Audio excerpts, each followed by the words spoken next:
갱년기가 되면서 다양한 심리적인 변화를 겪는 분들 상당히 많습니다. 난 얼굴이 빨개서 사회생활을 못해. 피로감이든지 뭐 어떤 질병이든지 곱지가 않아요. 그렇잖아요.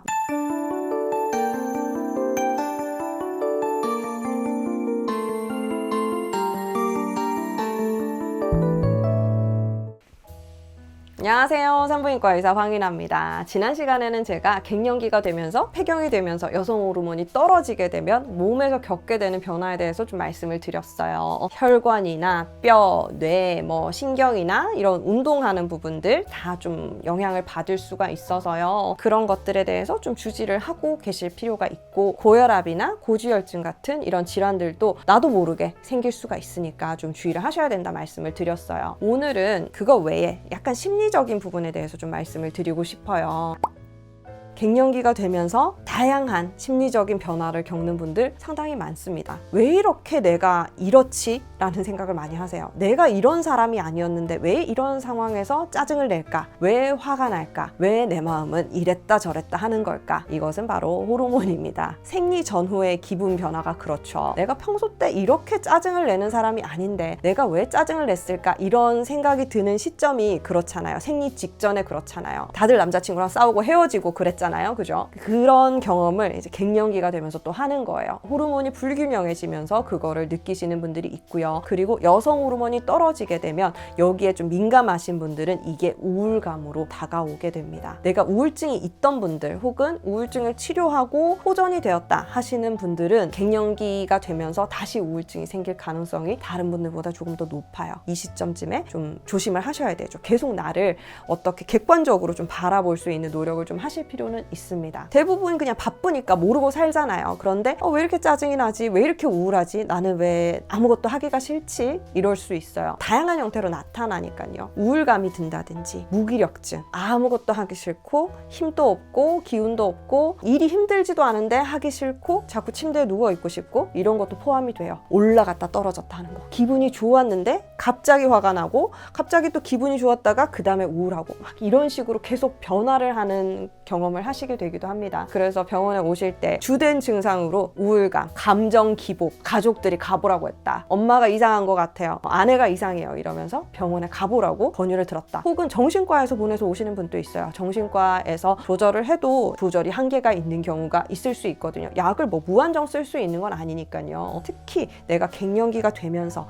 생리가 불규칙해지거나 끊기게 되면서 생긴 변화다라고 했을 때는 호르몬제를 쓰셨을 때 상당한 도움을 받을 수가 있습니다. 에스트로겐이라는 호르몬은요, 굉장히 여러 분야에 영향을 미치는데요. 세로토닌, 도파민 같은 기분을 조절하는 그런 종류의 호르몬에도 영향을 미쳐요. 더더욱 우울해지거나 사람이 깔아진다고 얘기를 하죠. 이럴 때가 많이 생길 수 있습니다. 그리고 또 영향을 받는 게요, 갱년기가 되면서 신체적인 증상으로 홍조 증상을 겪는 분들이 많아요. 홍조라는 거는 불안감을 좀 조성을 하는 게 있어요. 화끈해졌다가 떨어졌다가 땀이 났다가 어쨌다가 계속 이제 변화가 생기는데요. 이거에 대해서 난 별거 아니야 라고 생각하시는 분들이 있는 반면에 굉장히 예민하게 느끼는 분들도 있어요. 얼굴이 붉어지면 나는 갱년기니까 좀 붉어질 수 있지 라고 생각하시는 분들도 있겠지만 난 얼굴이 빨개서 사회생활을 못해. 다른 사람이 볼까봐 겁나. 이렇게 생각하시는 분들도 있단 말이에요. 그런 경우에 굉장히 스트레스를 많이 받아요. 외출을 또 못하게 된다든지 아니면 이게 불안해서 계속 가슴이 두근두근 거린다는 분들도 있어요. 실제로 내가 불안감에 대해서 인지를 하지 못하더라도 홍조 증상이 없이도 그냥 가슴 두근거림만 있으신 분들도 있어요. 처음에는 이게 심장질환인가? 숨이 잘 안 쉬어지네? 이러면서 순환기내과 가서 심전도 찍어보고 24시간이고 홀터 달고 검사를 다 해봐도 그 흔한 부정맥 이런 것도 하나 없다고 완전히 깨끗하다고 진단을 받으시고 폐사진도 찍어보거든요. 엑스레이상 괜찮다라고 얘기를 듣는데 두근두근 거리는 거예요. 그게 느껴지세요. 그래서 나는 틀림없이 내 몸에 변화가 있는데 의사들이 그걸 몰라줘 라고 생각을 하시죠. 그렇게 되면 밤에 잠도 잘 안 와요. 깊은 잠을 못 잡니다. 이게 다 연관이 되어 있거든요. 내가 홍조가 생기는 거, 불안감이 생기는 거, 두근거리는 거, 긴장이 되는 거, 이런 것들 다 같이 연관이 되어 있어요. 홍조 증상으로 딱 나타나지 않더라도 기타 이런 비슷한 증상들을 가지신 분들은 호르몬을 드셔서, 호르몬 치료를 보통 하죠. 약을 드셔서 이런 문제들이 교정이 되는 경우가 상당히 많습니다. 긴장감, 불안감 혹은 가슴 두근거리는 증상까지 갱년기 증상의 전형적인 형태로 봐요. 그래서 이런 증상이 있으시다 하면은 호르몬 보충으로 도움을 받으실 수가 있고요. 이러면 항상 수면이 영향을 받습니다. 잘 주무시는 분들은 잘 모르실 수 있어요. 그런데 잠을 잘 잔다는 거는 굉장히 중요합니다. 잠을 잘 못 주무시는 분들이 이걸 정말 체감을 하실 거예요. 젊을 때는 잘 몰라요. 젊을 때는 좀 잠을 덜 자도 체력으로 버텨낼 수가 있어요. 내 몸이 싱싱합니다. 그런데 나이가 들면 들수록 내가 잠을 5시간 잤느냐 8시간 잤느냐에 따라서 다음날 다다음날 컨디션이 다르고요. 기분 상태가 다르고요. 내가 낼 수 있는 능률이 다릅니다. 그게 다 달라져요. 5시간 4시간 자는 거 어릴 때는 그렇게 공부를 하고 해도 저도 상관이 없었어요. 저는 잠이 많은 사람이 아니었거든요. 4시간 5시간 보통 그렇게 잤으니까. 그런데 지금 나이에 4-5시간을 자잖아요. 한 일주일 정도 그렇게 자면 지렴에 걸립니다. 방광염에 걸려요. 몸이 안 좋게 시작합니다. 여기저기 막 쑤시고 아프고 그래요. 이게 무슨 이유인지 모를 통증들도 생기고요. 그렇게 돼요. 이런 갱년기 증상들로 인해서 수면장애도 다들 많이 생기시거든요. 홍조, 불안 이런 것 때문에 생기는 것도 있지만 그냥 뭐 잠이 잘 안 와요. 잤다가 자꾸 깨요.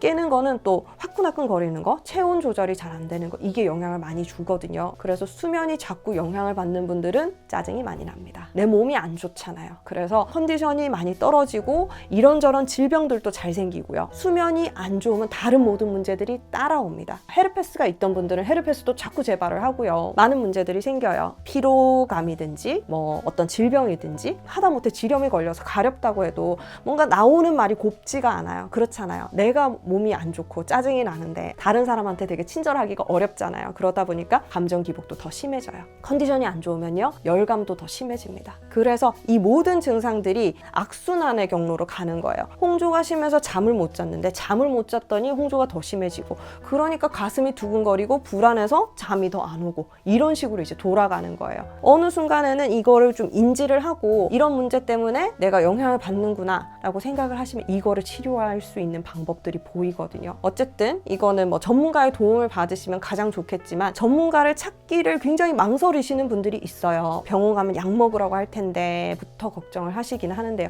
일단은 사람은 살아야 됩니다. 약을 5년 먹으라던데 내가 5년이나 약을 어떻게 먹어 생각을 하시는데요. 길게 생각하지 마시고요. 약을 끊으려면 끊을 수 있습니다. 시작을 하는 거를 너무 겁내지를 마세요. 약을 먹어서 좋아질 수 있는 부분은 약을 먹어서 좋게 만들고요. 영양제로 좋아질 수 있는 부분은 그렇게 하시면 돼요. 그리고 나는 약은 안 먹고 싶은데 뭔가 보충제 같은 거 먹고 싶어, 혹은 수액 같은 거 치료를 해서 체력을 좀 올리고 싶어 하시는 분들은 그런 식으로 도움을 받으실 수도 있어요. 정말 다양한 방법이 있습니다. 그 중에서 효과가 가장 좋은 게 호르몬 치료이기 때문에 호르몬 치료를 가장 간편하고 돈도 적게 들고, 그리고 효과가 여러 측면에서 동시에 나타나기 때문에 다 커버할 수 있는 거 호르몬 치료이기 때문에 저희가 호르몬 치료를 가장 많이 하는 거지만, 각각 증상에 대해서는 또 거기에 대한 치료들이 개별적으로 있어요. 그래서 그 증상만 콕 집어서 조금 더 완화를 시킬 수도 있습니다. 감정 증상만 있다라고 했을 때는 꼭 호르몬제 안 드셔도요, 정신과에서 약 드시면 좋아집니다. 우울하다고 인식을 하시는 분들도 있지만 그냥 힘이 없다, 무기력하다, 아무것도 하기 싫다, 뭐 새로운 게 싫다, 이런 식으로 오기도 하거든요. 거기에 대해서